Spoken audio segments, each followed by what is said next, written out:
Bonjour tout le monde, aujourd'hui une chronique sur l'équilibre. Mon nom est Dani, je suis propriétaire de la salle d'entraînement EnergyFit au Nouveau-Brunswick. L'équilibre. Pour moi, l'équilibre, c'est super important en tant qu'entraîneur de voir si les gens que j'entraîne ont de l'équilibre. C'est la base de pas mal tous les mouvements, d'avoir un équilibre, d'être conscient de notre corps, qu'est-ce qui se passe.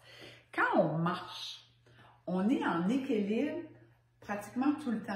Si je lève le pied, à un moment donné, je suis en équilibre. Je transpose mon poids, je lève l'autre pied, je suis en équilibre sur une jambe. Fait que si pour toi, c'est difficile, ou les gens que j'entraîne, de se tenir sur un pied, puis les muscles stabilisateurs ne savent pas comment travailler, puis là, je suis comme ça, OK? Bien, ça démontre un manque d'équilibre. Les muscles ne savent pas comment travailler un avec l'autre, donc il faut pratiquer ça. Ce que ça fait, ça prévient des chutes. Pensez quand on arrive sur de la glace, qu'on glisse, puis là, les muscles stabilisateurs, ils n'ont pas trop travaillé, puis là, après ça, on a mal au dos, on a un petit peu partout, on a mal, mais ça peut éviter ça. Donc, je vais vous donner des petits exercices. Qu'est-ce qu'on peut faire? Tu places une main sur une chaise ou sur un mur, puis tu vas faire 10 balanciers, doucement d'une jambe. Tu vas faire l'autre jambe aussi. Ensuite, ça va bien, tu te tournes face à la chaise ou à ton mur, puis tu balances vers l'intérieur doucement, une dizaine de fois, même chose pour l'autre jambe.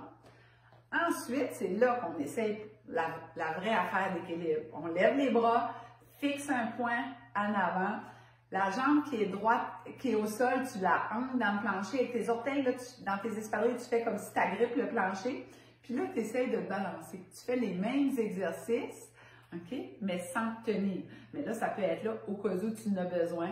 Ensuite, tu peux aller vers l'intérieur, puis tu vas faire l'autre jambe aussi. Ça va t'aider à dire à tes muscles, « Hey, réveillez-vous, on a besoin de vous autres, que ça travaille en coordination, tout ça. » Ça va bien. On peut embarquer dans l'arabesque. Qu'est-ce que l'arabesque?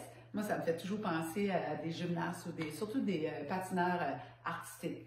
On lève, on tient, on maintient, on essaye de maintenir, on essaye de maintenir 1 seconde, 2 secondes, puis plus qu'on avance, plus qu'on s'améliore, puis on essaye de se donner des défis de tenir plus longtemps, 5 secondes, 10 secondes. Il y a même d'autres choses, on peut aller plus loin. Si vous êtes des gens qui font du vélo, du fat bike, c'est assez faire l'hiver, le fat bike, on aime bien ça.